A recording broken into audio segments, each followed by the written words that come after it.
Je suis consultant en politique publique et coordinateur du think tank Tchatna, qui est une organisation de recherche, d'analyse et de conseils sur les enjeux de politique publique et de gouvernance. On est en pleine période de débats sur le COP27 et la question climatique occupe de plus en plus l'agenda international parce que c'est un phénomène qui commence à avoir des répercussions de plus en plus graves sur la vie des citoyens dans le monde et particulièrement en Afrique.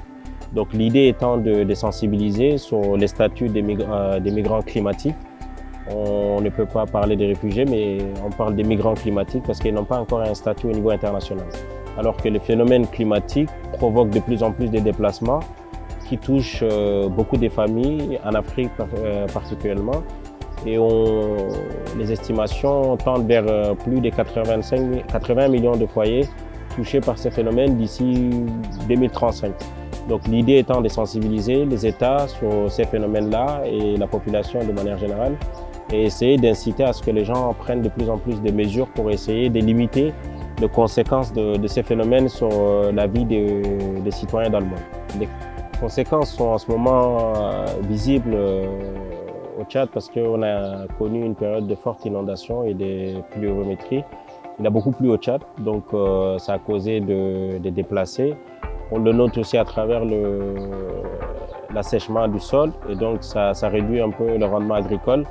Et on le voit aussi avec les conflits agriculteurs-éleveurs parce que les éleveurs n'ayant pas de point de ravitaillement sont obligés d'aller le plus loin possible.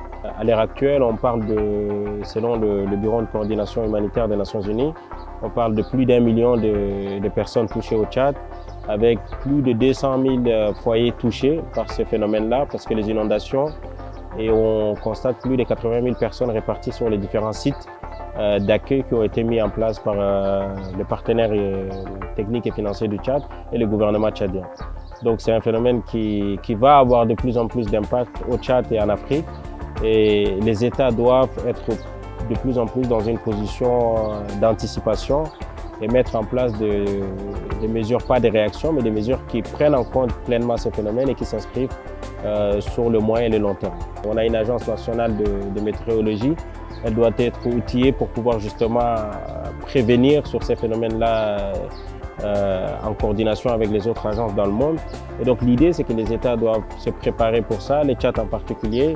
Les différents services dans les différents ministères concernés par les sujets, notamment le ministère de l'Agriculture, doivent aussi se préparer dans la mobilisation des fonds, parce qu'il y a des fonds climat qui sont là et il faut former les agents à aller les mobiliser et mettre en place, en coordination avec les partenaires, des mesures qui permettent d'anticiper et de pouvoir être dans des réactions plus effectives par rapport à ces crises-là.